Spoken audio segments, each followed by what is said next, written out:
New Jersey में यह एक तूफानी रात है और पुलिस एक अपराधी की तलाश में शहर के बाहर सड़क पर पहरा दे रही है। वे एक तेज रफ्तार ट्रक को रोकते हैं और एक पुलिसकर्मी ड्राइवर के पास आईडी मांगने के लिए आता है, जो ड्राइवर के पास नहीं है।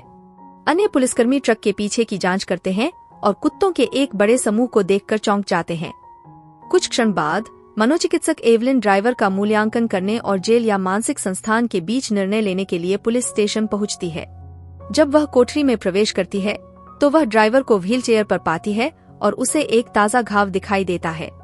वह व्यक्ति घूमता है और एवलिन को पता चलता है कि वह डॉग नाम की एक ड्रैग क्वीन है, जो बताती है कि ट्रक में कुत्ते उसके बच्चे थे। तब एवलिन उसे अपनी कहानी साझा करने के लिए मनाती है। डॉग एक धार्मिक कट्टर परिवार में बड़ा हुआ। उनके पिता माइक ने कुत्तों को लड़ाई के लिए पाला था और वे कुत्तों को अधिक आक्रामक बनाने के लिए प्रत्येक झगड़े से कुछ दिन पहले उन्हें भूखा भी रख देते थे।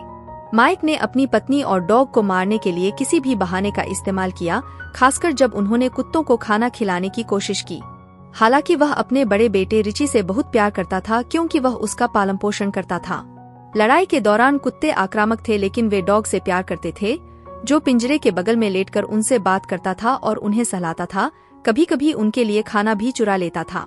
दुर्भाग्य से एक दिन रिची ने उसे रंगे हाथों पकड़ लिया और माइक को बताया, जो दोपहर के भोजन के दौरान डॉग से भिड़ गया। डॉग ने स्वीकार किया कि उसे अपने परिवार से ज्यादा कुत्ते पसंद हैं। इसलिए क्रोधित माइक ने उसे बाहर खींच लिया और कुत्तों के साथ पिंजरे में फेंक दिया, जो तुरंत उसे गले लगाने और उसे सांत्वना देने के लिए उसके करीब आए। तब से डॉग ने पिंजरे में अपना जीवन व्यतीत किया, जिसमें कड़ाके की सर्दी के दौरान अपने पिता द्वारा फेंके गए बचे हुए टुकड़ों को खाना भी शामिल था। एक दिन उसकी माँ उसके लिए कुछ डिब्बे लेकर आई और उसे छिपाने के लिए उन्हें दफनाने के लिए कहा। फिर उसने घोषणा की कि वह भाग रही है, क्योंकि वह गर्भवती थी और वह बच्चे को बेहतर जीवन देना चाहती थी। डॉग एवलिन से कहता है कि वह इसके लिए उससे नाराज नहीं है। कुछ समय बाद रिची ने पिंजरे पर एक चिन्ह लगा दिया, जिस पर लिखा था, भगवान के नाम पर, यह कहते हुए कि उसकी माँ का चले जाना डॉग की गलती थी। हालांकि डॉग मुस्कुराया, क्योंकि उसने संकेत को पीछे की ओर देखा और भगवान ने कुत्ता लिखा। एवलिन के दिन भर के लिए चले जाने के बाद एक फ्लैशबैक से पता चलता है कि डॉग की गिरफ्तारी से पहले क्या हुआ था। जुआन नाम का एक व्यक्ति एक परित्यक्त कॉलेज भवन में दाखिल हुआ और उसने एक डोबरमन को गलियारे की रखवाली करते हुए पाया। उन्होंने डॉगमैन के लिए कहा और डॉग के गुप्त क्वार्टर के लिए एक दरवाजा खुल गया, जो इमारत की खराब स्थिति को देखते हुए काफी अच्छा लग रहा था। जुआन ने ही कुछ महीने पहले सभी कैमरे लगाए थे। अब उसने डॉग को एक पिल्ला दिया, जो मार्था द्वारा पाया गया था, जो स्थानीय लॉन्ड्रोमैट की प्रभारी एक बूढ़ी महिला थी, जो डॉग के कपड़े धोती थी। उन्होंने बताया कि जलाद के नाम से जाना जाने वाला एक गैंगस्टर हर हफ्ते स्थानीय व्यवसायों से पैसे ले रहा था, लेकिन मार्था अब उसे भुगतान नहीं कर सकती थी और उसे कुछ प्रिय पारिवारिक सामान बेचने के लिए मजबूर होना पड़ा। डॉग ने उससे कहा कि वह चिंता न करे, क्योंकि वह इसका ध्यान रखेगा। कुछ समय बाद डगलस ने एक विधवा का वेश धारण किया और उस क्लब के पास सड़क पर इंतजार करने लगा, जहां गैंगस्टर घूमते थे। उसने एक छोटे कुत्ते को मुंह में फोन लेकर अंदर भेजा और कुत्ते ने फोन बजने से ठीक पहले जल्लाद को फोन दे दिया। जैसे ही एक बड़ा कुत्ता क्लब में दाखिल हुआ, गैंगस्टर ने फोन उठाया और जल्लाद की कमर पर अपना मुंह रख दिया, जिससे वह दर्द से चिल्लाने लगा। डॉग ने उस व्यक्ति से कहा कि वह हिले नहीं, अन्यथा कुत्ता स्थायी नुकसान पहुंचा देगा। फिर उसने समझाया कि वह चाहता है कि जल्लाद मार्था को अकेला छोड़ दे, अन्यथा कुत्ता नट से भरे भोजन का आनंद उठाएगा। जल्लाद इस सौदे पर सहमत हो गया और जैसे ही कुत्ते बार से बाहर भागे, उसने अपने आदमी उनके पीछे भेज दिए। वर्तमान में सुबह होती है और एवलिन डॉग के घर जाती है, जबकि पुलिस सबूत इकट्ठा कर रही है। हर जगह शव और खून है, गोलियों के छेद का तो जिक्र ही नहीं। कुछ चीजें लेने के बाद एवलिन स्टेशन पर लौट आती है, जहां डॉग पहले ही नहा धोकर कपड़े बदल चुका है। वह अपनी चीजें लाने के लिए उसका आभारी है और अपनी कहानी जारी रखता है। छोटे डॉग को महीनों तक पिंजरे में रहना पड़ा और उसने अपनी शिक्षा उन पत्रिकाओं से प्राप्त की, जो उसे एक तख्ते के पीछे छिपी हुई मिली, जो शायद उसकी माँ द्वारा छोड़ी गई थी। एक दिन कुत्तों में से एक गर्भवती हो गई, इसलिए डॉग ने पिल्लों को अपने परिवार की नजरों से दूर छिपा दिया।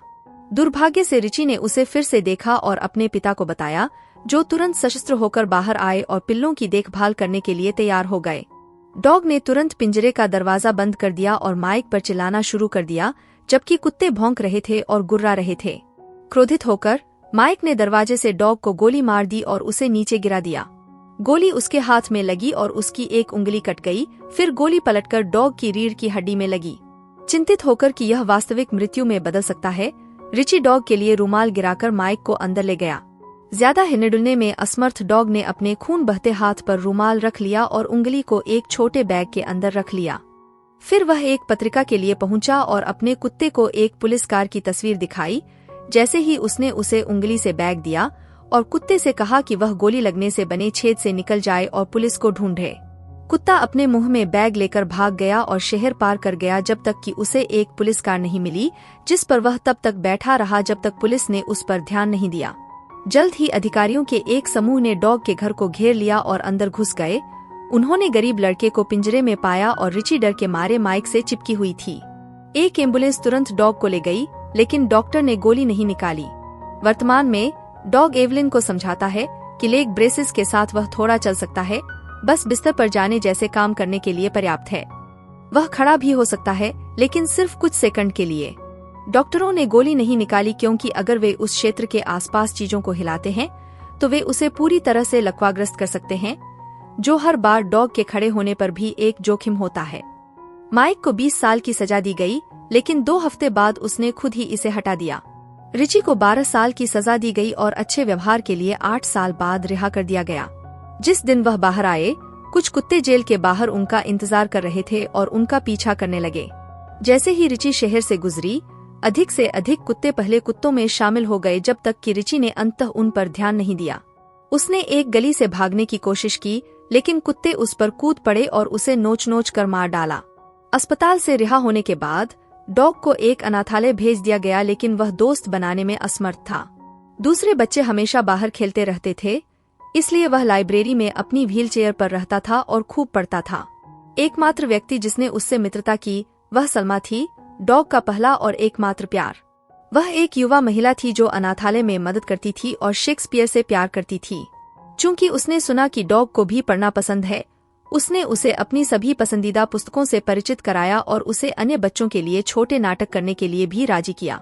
उनके अधिकांश प्रॉप सस्ते या हस्तनिर्मित थे, लेकिन उन्होंने अपने अभिनय में बहुत दिल और जुनून लगाया, इसलिए अन्य बच्चों को यह पसंद आया। डॉग को सजने संवरने में बहुत मजा आता था और सलमा द्वारा उसे मेकअप करना सिखाने में बहुत मजा आता था, क्योंकि उसका कहना था कि इससे उसे वह बनने में मदद मिली जो वह बनना चाहता था। सलमा प्रतिभाशाली, रचनात्मक थी और उसके पास दुनिया का एक अनोखा दृष्टिकोण था, जिसके कारण डॉग को जल्दी ही उससे प्यार हो गया। दुर्भाग्य से एक दिन उसने अभिनय में अपना करियर बनाने के लिए अनाथालय छोड़ दिया और अगले वर्षों के दौरान डॉग उसके नाटकों के बारे में देखे गए हर समाचार लेख को इकट्ठा करता था और ध्यान से उन्हें अपनी स्क्रैप बुक में जोड़ता था। आखिरकार डॉग वयस्क हो गया और उसने ऑनलाइन पाठ्यक्रमों के माध्यम से कॉलेज में दाखिला लिया। डॉग शेल्टर में नौकरी पाने से पहले जैविक विज्ञान में स्नातक की डिग्री प्राप्त की। जब सलमा अंततः ब्रॉडवे पहुंची तो डॉग उसका नाटक देखने गया और मंच के पास जाने की कोशिश की, लेकिन हर कोई खड़ा था और वह मंच तक नहीं पहुंच सका। सौभाग्य से उन्हें मंच के पीछे जाने की अनुमति मिल गई और सलमा ने उन्हें तुरंत पहचान लिया। वह उसे देखकर बहुत खुश हुई और उसने वास्तव में उसके फूलों की सराहना की, लेकिन जब उसने उसे स्क्रैप बुक उपहार में दी तो वह और भी उत्साहित हो गई। सलमा इतनी खुश हुई कि उसने उसे चूमकर धन्यवाद दिया, जिससे उसकी उम्मीदें बढ़ गईं। डॉग अपनी भावनाओं को कबूल करने ही वाला था कि अचानक निर्देशक अंदर आया और उसने स्क्रैप बुक की भी तारीफ की। डॉग को यह सुनकर दुख हुआ कि सलमा की उससे शादी हो चुकी है और वे पहले से ही एक बच्चे की उम्मीद कर रहे थे। दुखी होकर डॉग ने उन्हें बधाई दी और आश्रय में वापस चला गया, जहां वह चिल्लाने में सक्षम होने के लिए खड़ा हुआ और अपने क्रोध से निपटने के लिए पिंजरों पर हमला किया। कुत्ते उस पर भौंकने लगे और जब वह फर्श पर गिर गया तो एक कुत्ता तब तक कुंडी से संघर्ष करता रहा जब तक कि वह पिंजरे को खोलने में कामयाब नहीं हो गया, जिससे सभी कुत्ते बाहर आ गए और डॉग को आराम देने के लिए उसे गले लगा लिया। बाद में डॉग ने जाने देने के प्रतीक के रूप में अपने बाल काट दिए। कुछ समय बाद सरकार के 2 लोगों ने उन्हें सूचित किया कि वे बजट में कटौती के बहाने आश्रय को बंद कर रहे हैं। डॉग ने बताया कि नौकरी लेने के बाद से हर साल बजट में कटौती की गई थी और उन्होंने अभी भी आश्रय बनाए रखा है, क्योंकि वह दाम पर रहते थे, इसलिए उनके पास एकमात्र नगरपालिका निधि इमारत ही थी। पकड़े जाने पर लोगों ने स्वीकार किया कि लाभ कमाने के लिए साइट एक डेवलपर को बेची जा रही थी। डगलस के पास बाहर निकलने के लिए सोमवार तक का समय था और उम्मीद है कि कुत्तों को अन्य आश्रयों में भेज दिया जाएगा। हालांकि जब सोमवार आया तो अधिकारियों को इमारत खाली मिली क्योंकि डॉग कुत्तों के साथ भाग गया था। तभी डॉग परित्यक्त कॉलेज भवन में चला गया, जहां उसने अपने कुत्ते परिवार को पढ़ने में समय बिताया। उन्होंने जल्द ही नौकरी की तलाश शुरू कर दी, लेकिन व्हीलचेयर के कारण हर जगह उन्हें नौकरी नहीं मिलती थी। एक दोपहर डॉग एक क्लब में गया जो एक बारमैन की तलाश में था और ड्रैग क्वींस की रिहर्सल देखने के लिए ठीक समय पर पहुंच गया। उसे तुरंत उनकी वेशभूषा और उनकी कला से प्यार हो गया। मालिक ने डॉग को बताया कि उसने बार के लिए पहले से ही किसी को काम पर रखा है, लेकिन डॉग ने अपना अनुभव साझा करते हुए घोषणा की कि वह इसके बजाय अभिनय करना चाहता है। उस आदमी ने बताया कि लोगों को व्हीलचेयर में किए गए प्रदर्शन में कोई दिलचस्पी नहीं होगी, इसलिए डॉग कुर्सी से उतर गया और उसने समझाया कि वह पूरे गाने के लिए खड़ा हो सकता है।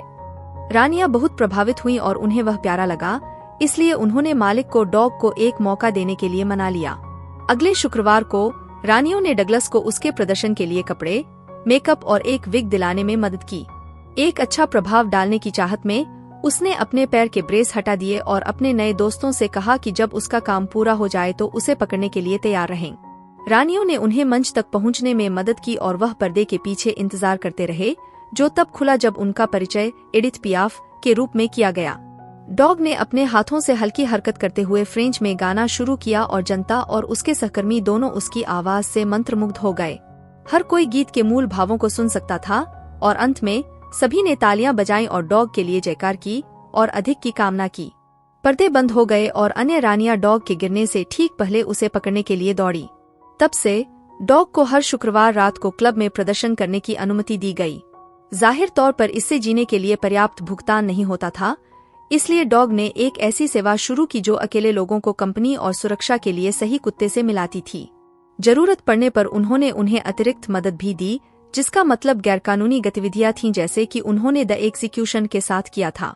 एक दिन जब वह खाना बना रहा था तो कुत्ते उसे पेंट्री से कोई भी आवश्यक सामग्री लाकर देते थे और इससे डॉग को एहसास हुआ कि इसका उपयोग धन का उचित पुनर्वितरण करने के लिए किया जा सकता है। उसका सबसे छोटा कुत्ता अमीर लोगों के घरों में खिड़कियों या छत की हैच के माध्यम से घुस जाता था, जो अपने छोटे आकार के कारण खुले रहते थे। फिर कुत्ता एक बड़ा प्रवेश द्वार खोलता था ताकि अन्य सभी कुत्ते भी अंदर आ सकें। वे मिलकर जितने भी गहने ले जा सकते थे चुरा लेते थे और किसी को कभी भी संदेह नहीं होता था कि जानवर ऐसा कर रहे हैं। कुछ समय तक चीजें ठीक रहीं, लेकिन एक दिन एक अमीर महिला ने बीमा एजेंट एकरमैन को फोन किया, जिसने सोचा कि वह बीमा धोखाधड़ी करने की कोशिश कर रही है।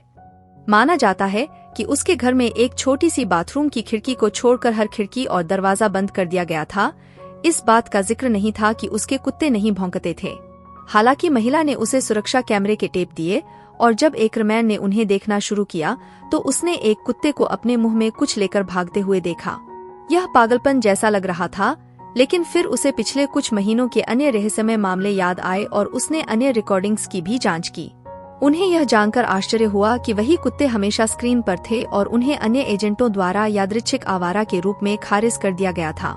एक विशेष रिकॉर्डिंग में एकरमैन ने एक व्यक्ति को गार्ड होने का नाटक करते हुए ट्रक के साथ कुत्तों का इंतजार करते हुए पाया। उन्होंने लाइसेंस प्लेट की जांच की और डॉग की प्रोफाइल पाई। अंततः पता चला कि वह क्लब में काम कर रहा था। एक शुक्रवार की रात एकरमैन डॉग के प्रदर्शन में शामिल हुआ और उसे आश्चर्य हुआ कि उसने चुराए गए हारों में से एक पहन रखा था। शो के बाद एकरमैन डॉग का प्रशंसक होने का नाटक करते हुए एक फूल लेकर ड्रेसिंग रूम में गया। उसने उससे रात के खाने के लिए बाहर जाने को कहा, लेकिन डॉग ने उसे मना कर दिया क्योंकि उसे अपने बच्चों को खाना खिलाने के लिए घर जाना था। जब डॉग बार से बाहर निकला तो एकरमैन ने चुपचाप उसका पीछा किया। जैसे ही वह बंदूक के साथ पुरानी इमारत में दाखिल हुआ, कुत्तों ने डॉग को चेतावनी दी, जिन्होंने तुरंत उन्हें छिपने के लिए कहा। एकरमैन ने डोबरमन को गलियारे की रखवाली करते हुए पाया और गोली चलाने के बारे में सोचा, लेकिन उसी क्षण डॉग ने दरवाजा खोला और उसे बताया कि गहने तिजोरी में हैं। एक बार जब उसके पास बक्सा था तो एकरमैन यह जांचने के लिए एक सीट पर बैठ गया कि उसमें सब कुछ है, और डॉग ने मौके का फायदा उठाते हुए अपने कुत्तों को उसे मारने का आदेश दिया। अब जबकि उसका अधिकांश जीवन कवर हो चुका है, डॉग बताता है कि उसे गिरफ्तार क्यों किया गया। जल्लाद और उसके गिरोह को परित्यक्त इमारत मिली क्योंकि उन्होंने जुआन को तब तक पीटा जब तक वह बात नहीं कर रहा था। एक बार जब उन्हें यकीन हो गया कि वे सही जगह पर हैं, तो उन्होंने जुआन को गोली मार दी। ध्वनि ने डॉग को उनकी उपस्थिति के बारे में सचेत कर दिया और उसने कुत्तों को युद्ध की स्थिति में आने के लिए कहा, जबकि उसने अपने संग्रह से एक हथियार उठाया। जल्लाद ने डोबरमन को नजरअंदाज कर दिया और बिना किसी लाभ के धातु के दरवाजे पर गोली चलाना शुरू कर दिया, जबकि डॉग एक संकीर्ण छिपे हुए गलियारे से भाग गया। उसी समय एक छोटा कुत्ता गलियारे से भागा और एक डाकू उसके पीछे एक गड्ढे में चला गया, लेकिन बड़े कुत्तों ने उसे अंदर खींच लिया और मार डाला। फिर गिरोह अलग हो गया और अलग अलग कुत्तों का पीछा करना शुरू कर दिया जो गलियारे में घुसते रहे। एक आदमी एक कुत्ते के पीछे पीछे गीले फर्श वाले बाथरूम में चला गया और कुत्ते ने उसे करंट लगाने के लिए एक केबल छोड़ दी।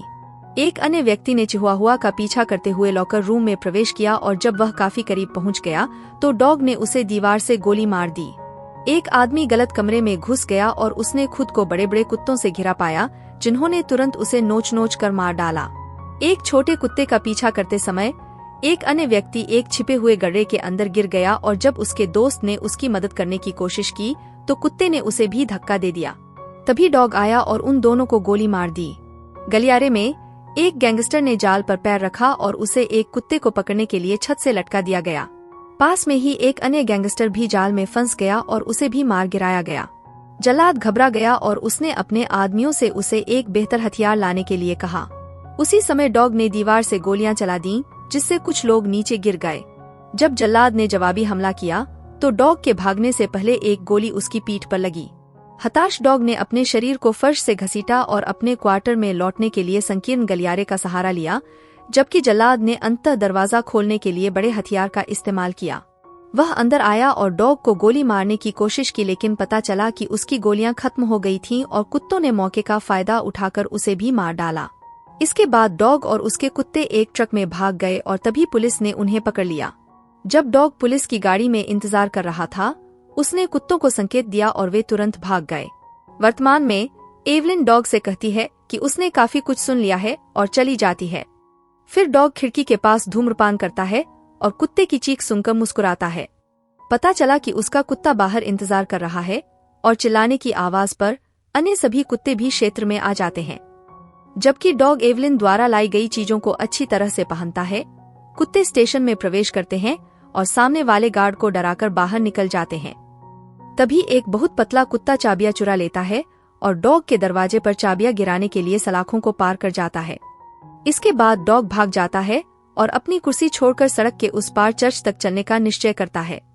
वह भगवान से अपना फैसला सुनाने के लिए कहता है और फिर वह अपनी आखिरी सांस लेते हुए जमीन पर गिर जाता है। जल्द ही उसके सभी कुत्ते उसे घेर लेते हैं और शहर का हर कुत्ता भी उसे अलविदा कहने आता है।